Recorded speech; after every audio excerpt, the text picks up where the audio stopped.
प्रभु में हमारे सारे भाई बहन और बड़े बुजुर्ग और बच्चे सभी को मेरे तरफ से यीशु मसीह के नाम से जय मसीह की। आज के इस शुभ अवसर पे जो बड़ा दिन का त्यौहार हम मनाते हैं और इस सारे संसार में पूरे दुनिया में मनाया जाता है और इसी ये संदेश हम आप तक पहुंचाना चाहते हैं। आइए आज के शुभ अवसर को जश्न के तौर पर मनाते हैं और आगे के कार्यक्रम को देखते हैं।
सुनिए, वही परमेश्वर जो आत्मा था, वचन बताता है, पढ़िए यूहन्ना 1:1, 2 और 14।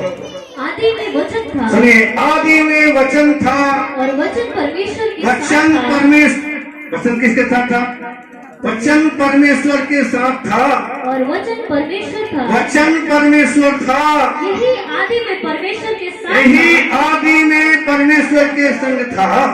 सब कुछ उसी के द्वारा सब उत्पन्न कुछ हुआ, उसी के द्वारा उत्पन्न हुआ, पैदा हुआ।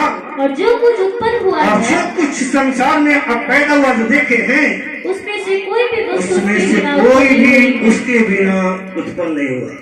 14 में पढ़िए, और वचन देहधारी हुआ, वचन देहधारी हुआ और अनुग्रह और अनुग्रह और सच्चाई और सच्चाई सच्चाई से परिपूर्ण सच्चाई होकर से परिपूर्ण होकर हमारे बीच में हमारे डेरा किया, बीच में डेरा किया, निवास किया।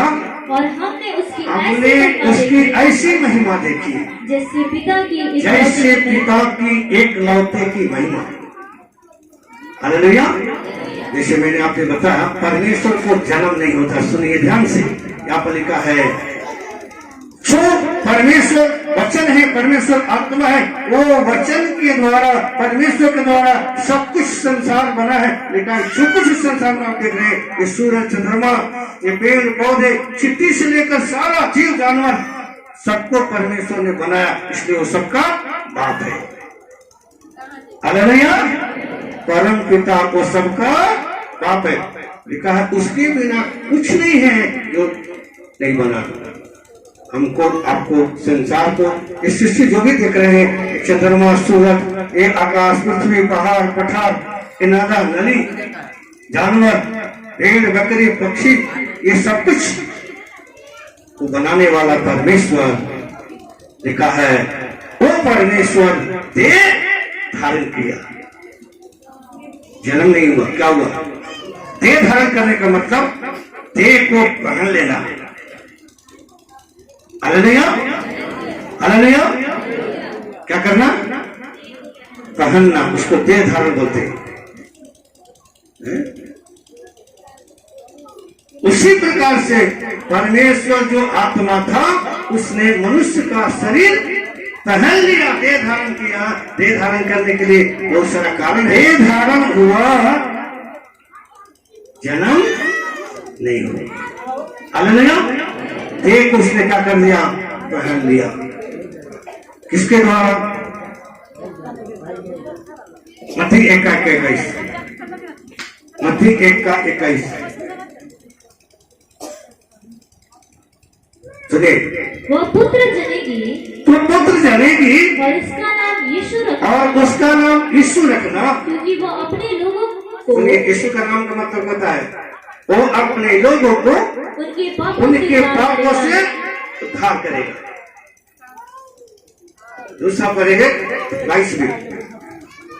यह सब इसलिए हुआ और ये इसलिए हुआ कि जो वचन प्रभु ने भविष्यवक्ताओं के द्वारा कहा था, वो पूरा हो। देखो, एक कुंवारी गर्भवती होगी और एक पुत्र जनेगी, और एक पुत्र को जन्म देगी, उसका नाम इमानुएल रखा जाएगा, जिसका अर्थ है परमेश्वर हमारे साथ। इमानुएल यानी परमेश्वर हमारे साथ। अब मैं आपको एक की बात बताना चाहता हूं, सुनिए।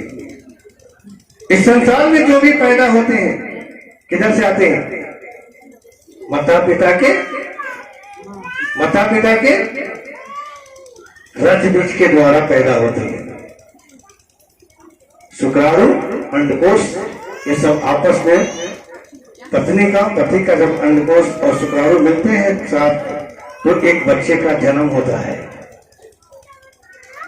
ये परमेश्वर उस प्रकार से नहीं लिखा है, कुमारी गर्भवती होगी, एक पुत्र को जनेगी, उसका नाम यीशु रखना। वो अपने लोगों को पाप से उद्धार करेगा। कौन के लिखा है इस संसार में जो भी पैदा होता है माता पिता के खून के अंदर, पाप किधर है? खून के अंदर है। खून का पाप पानी से नहीं धुलाएगा, खून का पाप ऊपरी है। कुछ लोग क्या करते हैं, जाकर के नहा लेते हैं, पाप साफ हो गया। ये पाप खून के अंदर है। खून के अंदर का पाप के द्वारा बच्चे पैदा होते हैं वो पापी होते हैं। जैसे मान लीजिए उदाहरण के लिए कोई कैंसर का मरीज है, उसका बच्चे पैदा हुए तो कैसा होंगे? कैंसर वाला होंगे। एड्स का मरीज है, उसका बच्चे पैदा कैसे होंगे? क्योंकि खून से पैदा हुआ, वो एड्स का मरीज होंगे। टीबी का अगर माता पिता है तो उसको बच्चे टीबी वाला होंगे। एड्स का है तो एड्स वाला होंगे। स्वस्थ है तो स्वस्थ बच्चा होंगे। जैसा भी जाएगा वैसा ही बच्चा भी होगा। उसी प्रकार मेरे भाई बहनों, माता पिता का जो संजोग से जो बच्चा पैदा होते हैं तो पाप में पैदा होते हैं, पाप में पलते हैं, पाप में ही मर जाते हैं। इसलिए परमेश्वर ने एक अपने लिए एक निर्णय ठहराया, कुमारी मरियम को चुना। वचन में लिखा कुमारी मरियम धर्मी थी। हालेलुया। कुमारी मरियम धर्मी थी। 750 वर्ष पहले इस बात को पीढ़ी दर पीढ़ी बताया जा रहा था, एक कुमारी गर्भवती होगी, वो पुत्र के जनेगी, उसका नाम यीशु रखा जाएगा, वो मनुष्य मानव जाति को पापों से उद्धार करेगा। ये बात पहले से पीढ़ी दर पीढ़ी बताया जा रहा, अचानक नहीं हुआ। ये बात लिखा है यीशु और मरियम का सगाई हो गया था, शादी नहीं हुआ अभी। उसी समय जिब्राइल स्वर्गदूत जो परमेश्वर का स्वर्गदूत है, प्रधान स्वर्गदूत आकर मरियम से बात बोल रहा है, मरियम तू गर्भवती, पवित्र आत्मा तुम पर उतरेगा, तू गर्भवती होगी, अरे पुत्र को जनेगी, उसका नाम यीशु रखना, क्योंकि वो अपने लोगों को पाप से उद्धार करेगा। मरियम बोल रहे हैं ये कैसे होगा? अभी तो मेरा सगाई हुआ है, शादी तो हुआ नहीं, पति मेरे साथ नहीं है, बच्चा कैसे होगा? उसने बोला सुनो, ये इसलिए होगा कि जो बात भविष्यवक्ता के द्वारा बताया गया है पूरा होगा। हालेलुया। इसलिए होगा कि जो बात भविष्यवक्ता को द्वारा उद्धारकर्ता के बारे में बात बताए, मरियम को पीढ़ी दर पीढ़ी, ये सारे पीढ़ी के 42 पीढ़ी तक बताया जा रहा है, अचानक नहीं हुआ। 42 पीढ़ी तक, 10 पीढ़ी तक बताया जा रहा है। एक कुमारी गर्भवती होगी, उसके बाद से एक उद्धारकर्ता आएगा तो सबको मानव जाति को पाप से उद्धार करेगा। ये बात बताया गया, आकर के मरियम से भी बताया, जिसका सगाई हुआ उससे भी, यीशु से भी बात बताया गया। मरियम बोली जब प्रभु की ओर से है तो मैं उसके दासी हूँ, मैं अपना जीवन प्रभु के हाथ में समर्पित करती हूँ।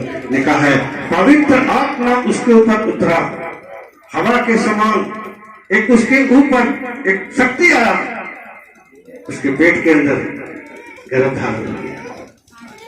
हालेलुया। ये माता पिता के राज्य से नहीं, पवित्र आत्मा के द्वारा वो शक्ति उसके अंदर प्रवेश किया और वो आत्मा जो परमेश्वर है उसके अंदर शरीर का रूप धारण कर लिया। हालेलुया। इसके पीछे एक ही कारण है, सुनिए। मरियम मनुष्य है, वो पूरा मनुष्य है और मानव जाति को उद्धार कर रहा है, तो मनुष्य का उद्धार करने के लिए एक मनुष्य का वचन में लिखा है कि एक मनुष्य के प्रायश्चित होने के लिए जरूरी है। प्रायश्चित मतलब उसके जगह पर मरना, उसको प्रायश्चित बोलते हैं, उसके बदले में मरना। और लिखा है बिना लहू बहाए पाप की क्षमा नहीं है। तो एक उद्धार करता होने के लिए, पापी को उद्धार करने के लिए, इस संसार के लोगों को, मानव जाति को उद्धार करने के लिए ये 3 गुण उसके अंदर रहना जरूरी है। पहला, वो पूरा मनुष्य होना चाहिए। अधूरा ने कान नहीं देगा तो काना बोलेगा, पैर नहीं रहे तो पंगू बोलेगा, वैसा नहीं, पूरा मनुष्य के शरीर में जितने अंग है सब अंग उसके अंदर पाया गया, इसलिए पूरा मनुष्य बना। और दूसरा, वो परमेश्वर पूरा कौन है? परमेश्वर है, उसमें कोई अधूरा नहीं है। पूरा कौन है? निष्पाप है, उसके अंदर कोई पाप क्योंकि पाप में पैदा नहीं हुआ, इसलिए पापी नहीं। एक पापी को उद्धार नहीं कर सकता है। एक पापी को उद्धार करने के लिए एक धर्मी का होना जरूरी है। इसलिए उसने इस कार्य को पूरा करने के लिए परमेश्वर ने खुद जो है एक रास्ता निकाला, क्योंकि मनुष्य के द्वारा मनुष्य का पाप की क्षमा, मनुष्य का मुक्ति नहीं हो सकता है, क्योंकि सब पापी है। एक पापी को उद्धार नहीं हो सकता है। एक गुनहगार के लिए जमानतदार नहीं बन सकता है। एक नाली का पानी दूसरे नाली का पानी को साफ नहीं कर सकता है। इसलिए पाप एक नाली के कचरे के समान है जो हमारे जीवन में है। हमारा खून जो है गंदा है, काला है, इसको साफ करने के लिए अच्छा खून चाहिए। हालेलुया। इसलिए यीशु मसीह धर्मी होकर इस मानव जाति के जो पाप के अंदर, पाप जो उनके खून के अंदर उसको गंदा कर दिया था, साफ करने के लिए आया। हालेलुया। क्योंकि बाइबल में स्पष्ट लिखा है, बिना लहू बहाए पाप की क्षमा नहीं होगी। इसलिए वचन में लिखा, यीशु मसीह का लहू सारे पापों से, सारे धर्म से क्या करता है? हमें क्या करता है? मुक्ति देता है। हालेलुया। तो आप Merry Christmas, we wish you a Merry Christmas. We wish you a Merry Christmas and a Happy New Year. We wish you a Merry Christmas. We wish you a Merry Christmas. We wish you a Merry Christmas and a Happy New Year. Good tidings for you wherever you are. Good tidings for Christmas and a Happy New Year. We wish you a Merry Christmas, Merry Christmas, Merry Christmas. We wish you a Merry Christmas and a Happy New Year. आज के ही दिन यीशु का जन्म, नचेंगे और गाएंगे, खुशियाँ मनाएंगे हम। हो नचेंगे और गाएंगे, खुशियाँ मनाएंगे हम। ताली बजाएंगे, नाचेंगे अपने ईश्वर के लिए। ताली बजाएंगे, नाचेंगे अपने ईश्वर के लिए।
अगर आपको वीडियो पसंद आया तो इस चैनल को ज़रूर सब्सक्राइब करें और लाइक करें, और अपने दोस्तों के साथ, अपने विश्वासियों के साथ, विश्वासी भाई बहनों के साथ ज़रूर से ज़रूर शेयर करें, ताकि ये संदेश, क्रिसमस का संदेश हर एक लोगों तक पहुँचे। सबको जय मसीह।